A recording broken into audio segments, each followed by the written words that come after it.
Seguimos adelante en Tele Buen Día. Es un privilegio recibir esta mañana al doctor Ernesto Talvi. Como ustedes saben, es el director académico del Centro de Estudios de la Realidad Económica y Social. Doctor, buen día. ¿Cómo está? Buen día, Daniel. Un gusto. Igualmente para nosotros. A veces las siglas lo que tienen es que pretenden sintetizar un concepto, pero se deja de lado el espíritu. Cuando uno repasa y dice Centro de Estudios de la Realidad Económica y Social, bueno, me imagino que el objetivo, la misión y la visión apuntan siempre a eso. Sí. El análisis económico y social abarca todo lo que tiene que ver con el quehacer humano integrado a la vida en sociedad, la economía, la política y los aspectos sociales. En lo que ustedes saben, hemos trabajado mucho tema de educación, en el tema marginalidad, en fin, La seguridad, por ejemplo. en el tema seguridad. O sea que todo eso es objeto de análisis y de trabajo de investigación de nuestro equipo. Bueno, el último análisis ha sido presentado hace algunos días y allí hay quienes entienden que se sostiene o se da por hecho el resultado electoral, que el escenario para el doctor Talvi y en todo caso para Ceres es claro, la victoria del Frente Amplio. ¿Es así? Para nada. Ahí lo que se hizo fue hacer un análisis de cómo podría lucir un tercer gobierno del Frente Amplio ante la eventualidad de un triunfo. Digamos, en otra oportunidad podremos hacer un análisis de cómo podría lucir un gobierno de coalición de la oposición ante la eventualidad de un triunfo de la oposición. En este caso se optó por hacer este análisis porque nos pareció que había cosas interesantes para decir. Y en el porcentaje de probabilidades, ¿ese escenario es consagrado con mayor certeza, digamos, en este momento? Digo, yo sé lo mismo que saben ustedes, es decir, las encuestas que se presentaron ayer por Luis Eduardo González dijo que la suma de la oposición y del Frente Amplio era un empate técnico, y digo, así que yo no puedo decir más ni saber más de lo que saben los buenos encuestadores de este país. ¿Le llamó la atención eso de que 7 de cada 10 uruguayos esté convencido de que el gobierno próximo será el del doctor Vázquez? Bueno, no, puede que no me llame la atención, pero la política es muy fluida. Tiene que ocurrir la campaña, falta un año, así que esperemos a ver qué pasa. Digamos. O sea, nuestro trabajo es de hacer análisis, no pronósticos. Bien. La reactividad, no sé si como consecuencia de la cercanía del año electoral, está como en otra efervescencia. De hecho, por ejemplo, ayer en las redes sociales se manifestaba, bueno, no, pero Talvi está trabajando para que el Frente Amplio no alcance una mayoría parlamentaria. Si alcanza el gobierno, que no alcance la mayoría parlamentaria. Talvi es funcional a los partidos a los que ha asesorado, llámese Partido Nacional y Partido Colorado. ¿Qué hay de cierto en eso, Ernesto? A ver, yo creo que Ceres tiene 16 años de trayectoria, 16 años de trabajo independiente, tenemos una metodología rigurosa de trabajo, llegamos a conclusiones en base a esa metodología y uno puede cuestionar la metodología o cuestionar las conclusiones, estamos abiertos por supuesto a ese debate, pero cuestionar intencionalidades, digamos, no es muy útil que digamos y además no es cierto, digamos, y lo hemos demostrado a lo largo del tiempo. Lo que pasa es que de nuestro análisis surge la conclusión de que un eventual tercer gobierno del Frente Amplio sí se da determinada configuración de poder. En otras palabras, si obtiene mayorías parlamentarias, podrían darse las condiciones para que haya un giro a la izquierda en la política económica. Y esto lo decimos basados en un análisis muy sólido y muy concreto con el cual se pueda estar de acuerdo o discrepar. Y lo cierto es que en el primer gobierno del Frente Amplio, en lo que hace a las relaciones laborales, ya hubo un marcado giro a la izquierda, en donde se hizo un traspaso de poder muy importante, digamos, a las corporaciones sindicales. Hubo 5 o 6 leyes muy importantes, entre ellas la que interpretó a la ocupación de empresas como la extensión natural del derecho de huelga. En las otras áreas, diría que el gobierno de Vázquez osciló entre ser conservador en lo social, la política antitabaco, el veto al aborto, a socialdemócrata en la política exterior y económica. El gobierno del presidente Mujica gira a la izquierda en política exterior, pasa de un multilateralismo en la era Vázquez a una suerte de latinoamericanismo apuntalado en el Mercosur y de acercamiento a gobiernos ideológicamente afines. En derechos sociales claramente apunta a una política de liberalización con la legalización de la marihuana, el matrimonio igualitario, la ley del aborto. En fin, quiere decir que las conquistas de la izquierda más ortodoxa en el área de política exterior, de relaciones laborales, de derechos sociales ya se consiguieron. Quiere decir que la moneda de cambio más importante que va a tener ahora el eventual presidente Vázquez en un tercer gobierno es la política económica. Bien. O sea que los grupos ortodoxos lo que van a intentar es modificar el rumbo de la política económica, que lo que no han conseguido modificar hasta ahora, y de hecho en el Congreso del Frente Amplio ese fue el punto contencioso, el punto donde hubo un debate muy importante. Correcto. Para ir primero a la forma, en todo caso, y luego algunas consideraciones políticas. ¿Qué representaría en este debate del señalero girar un poco más a la izquierda? ¿Qué es lo que proponen, por ejemplo, aliados el MPP y el Partido Comunista del Uruguay? Yo creo que si uno quiere tener una idea de qué implicaría girar a la izquierda, lo puede ver en lo que han sido las propuestas constantes del llamado equipo económico paralelo que operó en el seno de presidencia durante la gestión del gobierno de Mujica y en las propuestas programáticas del MPP y del Partido Comunista y el grupo de los 8, como se ha dado en llamar. Sí. Es decir, más impuestos a las franjas más elevadas de ingresos, más impuestos a las empresas, la posible eliminación de regímenes hoy de exención tributaria para tratar de favorecer la llegada de inversión, podría tomar la forma de un rol del Estado más activo en orientar el desarrollo, por ejemplo, a través de la ley de inversiones, ahora, eso de nacionalizaciones, creación de empresas nuevas, empresas estatales, eso es lo que se está proponiendo, digamos. O sea, una argentinización de la política económica del país. Eso fue edulcorado en algún modo por el Congreso, desde lo que uno lee a través de las crónicas o de lo que uno ha sabido. De hecho, estuvo Mónica Xavier el lunes siguiente al Congreso. O sea, quedó como edulcorado. Me pregunto, ¿usted entiende que de cualquier modo persiste ese interés? Quedó edulcorado, pero abierto. De hecho, el propio Frente Liber Sereñi se asigna como una victoria haber evitado locuras, según salió en el Congreso del Frente Amplio y en alguna de las líneas programáticas en donde todo quedó abierto.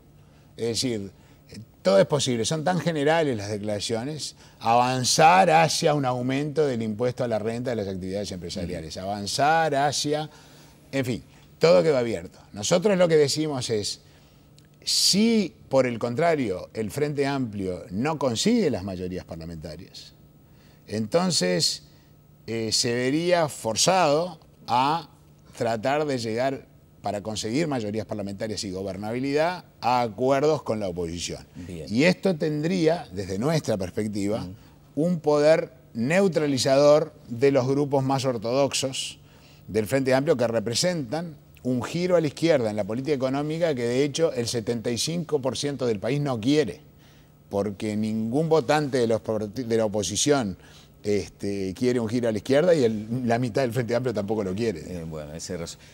Ayer hubo una consideración política que generó encendidas reacciones y tuvo que ver con una hipótesis mediante la cual se establecería la conveniencia del Frente Liber Sereñi para ganar, pero no tanto. O sea, ganar la elección sí, pero no con mayorías parlamentarias, porque de ese modo el presidente Vázquez, de acuerdo a ese razonamiento, se vería obligado a negociar con los partidos de la oposición y entonces se evitaría ese giro a la izquierda. ¿Usted lo dijo específicamente así, Talvi? No, no lo dije. Eso fue una pregunta que se me hizo en un reportaje y dije, eso no es parte de lo que nosotros concluimos como el análisis. Nosotros la única conclusión que sacamos del análisis, porque eso es una especulación que no haríamos, digamos, es que solo si el Frente Amplio no consigue mayorías parlamentarias, se podría asegurar la continuidad de la línea socialdemócrata, de la línea de centro de política económica que hemos tenido en los últimos 8 años. Pero usted avaló ese razonamiento, digamos,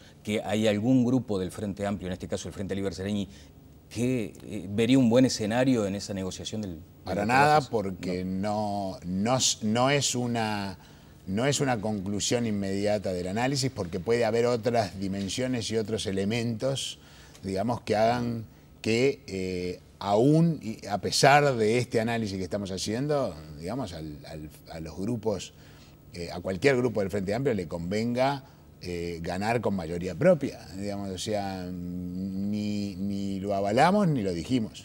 Bueno, si me permite voy a darle lectura brevemente a algunas consideraciones del señor diputado Alfredo Asti, que ayer me manda un correo, en atención a su reportaje en El Espectador, con el periodista Emiliano Cotelo. Entonces dice Asti, sin entrar a discutir sobre los augurios de desastre que viene profesando Talvi desde 2005 hasta ahora desmentidos por la realidad, realmente me indignó lo que argumentó hoy en Perspectiva sobre el programa del Frente Amplio y en particular la referencia de que el Frente Liber Seregni podría estar trabajando para ganar con la intención de no obtener mayorías parlamentarias y de esa forma asegurar que el próximo gobierno deba negociar con otros partidos las medidas de política económica a llevar adelante. Es lo que yo le planteaba. Usted dice que eso en ningún momento lo avaló. Ni lo avalé ni lo dije. Y ni lo estoy diciendo. ¿Algún comentario respecto a lo que dice Asti? El único comentario que haría es que se olvida el señor Asti de que dijimos que de haber un contexto adverso, y nosotros siempre que hablamos, y hemos tenido muchas oportunidades de hablar, Daniel, vemos los dos lados de la moneda. Es decir, la posibilidad, si hubo un contexto extraordinariamente favorable, porque se multiplicaron por 3 los precios de los productos que exportamos y porque el crédito y el capital, digamos, eran enormemente baratos y todos pudimos consumir por encima de nuestros ingresos, las empresas invertir por encima de sus ganancias y el gobierno gastar por encima de lo que recauda, tomando todos deuda, digamos, entonces hemos tenido una exuberancia económica muy importante. La pregunta que nos hacemos es si eso termina, digamos, y hay indicios de que la era de crédito barato pueda estar llegando a su fin, debido a decisiones que se van a tomar en el Banco Central de los Estados Unidos, no decisiones que vamos a tomar nosotros. Entonces tenemos que analizar qué tan fuerte está el país parado para enfrentar la posibilidad de que el crédito se vuelva más escaso y caro y que entonces ya no sea tan fácil, digamos, vivir por encima de nuestras posibilidades. Y dijimos que el país, desde un punto de vista financiero, está muy fuerte para enfrentar, digamos, la posibilidad de un cambio importante en las condiciones financieras externas, porque tiene una alta liquidez internacional y porque los balances de las empresas están mejor capitalizados, menos dolarizados, lo que puede hacernos mucho más tolerantes a una depreciación de la moneda. En fin, entonces, no estamos pregonando ningún desastre, por el contrario, estamos diciendo quizás si las condiciones cambian, ya no vamos a poder vivir en esa suerte de burbuja efervescente en la que hemos vivido en los últimos 8 años, pero no creo, bajo ningún concepto, que nos pase nada ni parecido a las crisis que tuvimos en el pasado. Digo, me parece que esto es un mensaje tranquilizador y un mensaje optimista. Bien, tomó nota, por ejemplo, del mapa de riesgo que estableció el presidente del Banco Central en su última aparición en ADM, donde precisamente hablaba de las fortalezas y que era muy difícil concebir que algunos de los riesgos emergentes, por ejemplo, de una expansión monetaria en Estados Unidos, nos impactaran tan groseramente como en otros años, o que la propia relación con los vecinos nos fuera a perjudicar en el corto plazo. ¿Usted coincide con ese mapa de riesgo? Yo coincido en el sentido de que no tenemos riesgo inminente de nada que se le parezca a sobresaltos de tipo financiero. Digamos, si las circunstancias externas cambian de manera desfavorable, digamos, va a impactar sobre los niveles de consumo, los niveles de inversión, los niveles de actividad, sobre el empleo, inevitablemente. De hecho, ya lo estamos viviendo. El Uruguay creció a 6,5% en el 2011, 6% entre el 2004 y 2011, este año vamos a crecer 3,5%. Digamos, y ese enfriamiento, esa desaceleración se está viendo en Argentina, en Brasil, en América Latina, en África, en Medio Oriente, en Europa emergente y en Asia. Sí, o sea, es decir, es un fenómeno universal, digamos, y está teniendo sus consecuencias políticas muy relevantes. Hicimos un análisis muy interesante de la aprobación de la gestión de los presidentes que terminaron su mandato durante el boom económico entre 2004 y 2011 y la aprobación de la gestión de los presidentes que están saliendo en los próximos 13, 14 meses. Y hay una caída dramática. Digo, en nuestro país, el presidente Vázquez se fue con una aprobación de su gestión de 80%, el presidente Mujica tiene hoy una aprobación de su gestión, no de su popularidad personal, de 46%, que es casi la mitad. Lo mismo le pasa a Dilma con respecto a Lula, a Piñera respecto a Bachelet en su primera presidencia, lo mismo le pasa a Santos en Colombia respecto de Uribe, y lo mismo le pasa a Cristina Kirchner II versus Cristina Kirchner I. La Cristina Kirchner I, cuando termina su mandato anterior, lo termina con un nivel de aprobación de su gestión del 64%, hoy tiene 30%.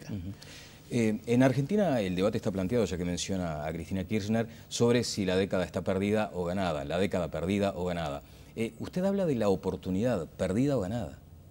Sí, nosotros perdimos una oportunidad de oro en un momento del boom económico más espectacular de que tenga noticia el país desde la posguerra, en un momento en que los recursos fiscales fueron enormemente abundantes, con mayorías parlamentarias, de hacer reformas de fondo en aquello que es el detonador, digamos, de el proceso de desarrollo. ¿Y dónde estuvo la distracción? La educación. O sea, ¿se puso énfasis en otras cuestiones, se gastó mal, se puso se la hizo atención en otras nada cuestiones? en materia de educación? Se vio como un sistema que es disfuncional y que está fracasando, digamos, siguió paralizado y hoy, para que se haga una idea, 65% de la población del país y de los jóvenes entre 18 y 25 años no tienen secundaria completa. Es lo que nosotros llamamos pobreza educativa. O sea que la pobreza medida en términos de ingresos bajó, porque ahí hubo más ocupación, más empleo, mejores salarios, y por ende hay más ingreso, pero si uno corre el velo del ingreso y ve la capacidad de generar ingresos, que está dada por el nivel educativo que tienen nuestros trabajadores, no hemos cambiado nada en los últimos 10 años. Es decir, 65% no tiene secundaria completa. Tenemos serios problemas de calidad educativa. Ahora van a salir los resultados de las pruebas internacionales en matemáticas, ciencias y comprensión lectora, y lo que vamos a ver es que seguimos teniendo resultados desastrosos. En la entrevista anterior, Ernesto, habíamos hablado precisamente de ese concepto, de que no todo es dinero en la vida, y queda demostrado en la educación. No es simplemente destinando recursos económicos que se mejora, entonces. Mire, si uno le mete plata a un sistema que no funciona, va a seguir sin funcionar, digamos. Pero esto ha tenido consecuencias muy, pero muy importantes, Daniel. En primer lugar, en el tema desigualdad. La desigualdad educativa es feroz. El primer quintil de ingresos, el quintil más vulnerable, ¿sabe qué porcentaje tiene secundaria completa? El 8%. Hace una década era 9%, empeoramos. En el quintil superior de ingresos, secundaria completa, como una medida, como digo, de la pobreza educativa o de la riqueza educativa, tiene 70%, antes era 66%. O sea que los quintiles superiores de ingresos mejoraron en materia educativa, los quintiles inferiores de ingresos, los grupos más vulnerables, empeoraron. Y eso lo que hace es crear una presión para la desigualdad, porque la educación es lo que determina, el principal determinante de nuestros ingresos. Entonces después la desigualdad, ¿cómo la combatimos? Cobrando impuestos a la clase media o a la clase media profesional, para el subsidio de subsidiar esos otros sectores. Y esa es la presión en la que estamos viviendo y se desaprovechó un periodo fenomenal para hacer progresos en esta materia y los progresos fueron nulos. Bueno, voy a citar algunas otras frases que trascienden hoy, precisamente con este desvelo de la educación. Lo que usted decía, el 36,7% de los jóvenes que está fuera de la enseñanza, el 28,6% que repite ciclo básico y el 19,6% repite bachillerato. Un 5,6% repite primaria también. Me gustaría un comentario sobre esto que dijo el director nacional de policía, Julio Guarteche. Dice, hay niños que están condenados desde pequeños, desde que nacieron, por haber nacido en el lugar en el que nacieron. Lo dijo el director nacional de policía. ¿Comparte esta visión angustiante? Lamentablemente sí. Eso es lo que indican todas las cifras. Por lo que usted acaba de decir. Mire, Daniel, no solamente en los grupos más vulnerables de la sociedad, que es como decir que están concentrados en ciertos barrios, digamos, solo el 9% tiene secundaria completa. Si uno mira la tasa de fracaso educativo, es superior al 75%. ¿Qué quiere decir? Que el 75% de los chicos nacidos en esos barrios no reúne las destrezas mínimas para insertarse productivamente en la vida laboral y en la sociedad del conocimiento. Por ende, quedan condenados o a trabajar en la informalidad por muy bajos salarios, sin protección social, o dependientes de la caridad del Estado, o eventualmente, y algunos lo hacen, por suerte no la mayoría, a elegir el delito como una forma de vida. ¿Hay esperanza? Por supuesto que hay esperanza. Por supuesto que hay esperanza y hay ejemplos bien claros en el área privada y en el área pública. Ahora estamos, gracias a que se abrió la información, estamos empezando a conocer experiencias en el área pública donde hay liceos que funcionan infinitamente mejor, digamos, que otros.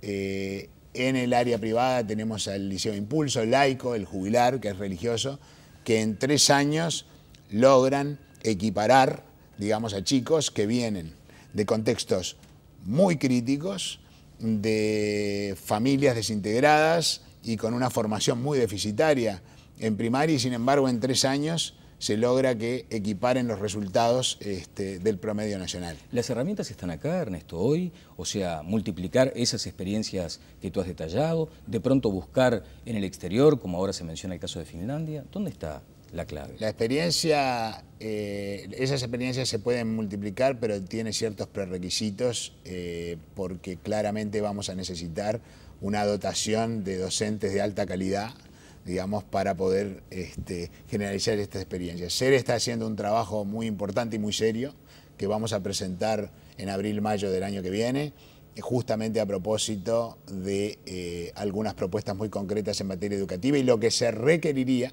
digamos, para conseguir resultados importantes en un periodo relativamente corto de tiempo. Eso se llama prospectiva, se llama. Prospectiva. ¿No? Y esto es muy importante por otra cosa que analizamos y que en la conferencia de SERES, y que el nivel educativo determina la sofisticación de nuestro paquete productivo, lo que somos capaces de producir y de vender en los mercados mundiales.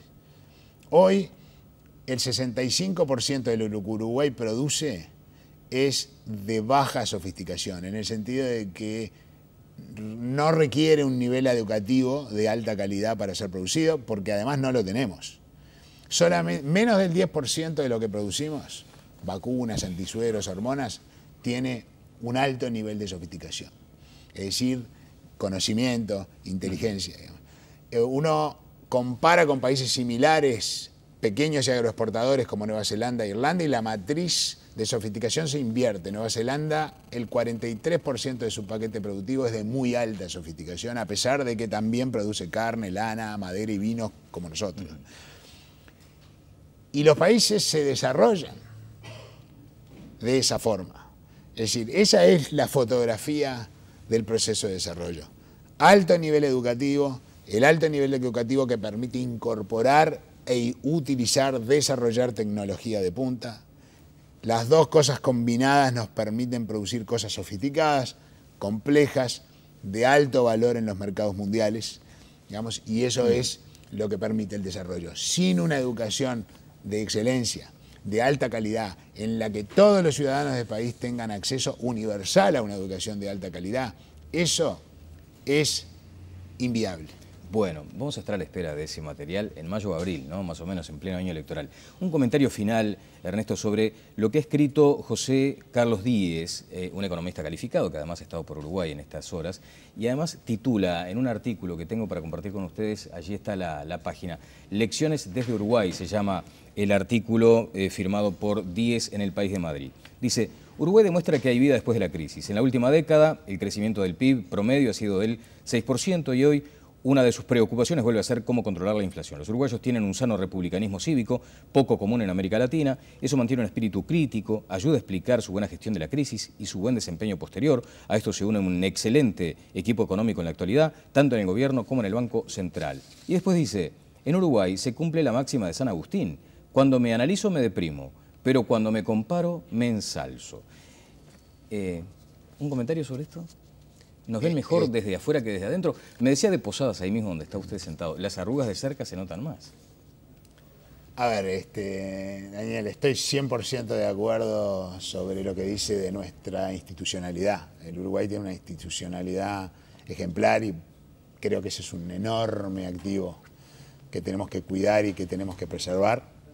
El Uruguay ha tenido un muy buen equipo económico, siempre lo hemos dicho, a nivel técnico. Hemos tenido discrepancias, las vamos a seguir teniendo. Es parte del republicanismo cívico, digamos, pero siempre le hemos concedido y reconocido el nivel técnico. Y es un hecho de que el Uruguay ha tenido un crecimiento extraordinario durante los últimos 8 años, en parte como rebote de la crisis, en parte porque las condiciones externas nos favorecieron y en parte porque, digamos, hubo una buena gestión. Digamos, se combinaron las tres cosas. Pero nos ven mejor afuera que adentro, ¿está claro? Nos ven mejor afuera que adentro y eso es absolutamente natural porque de afuera, es decir, lo que importa es un subconjunto mucho menor de preocupaciones de lo que nos tiene que preocupar a nosotros como ciudadanos. Un inversor externo, digamos, que compra bonos uruguayos o que viene a instalar un emprendimiento en el país, digamos, le importa poder repatriar sus dividendos, cobrar sus intereses. Los que vivimos todos los días aquí, digamos, nos interesa sentirnos seguros, nos interesa que nuestros hijos reciban una buena educación, en fin, digamos, entonces las cosas que no andan bien no las padecen los que están afuera. Ha sido muy amable, como siempre. Por favor, gracias. El director académico de Ceres, doctor Ernesto Talvi, estuvo con nosotros. Pausa y seguimos adelante.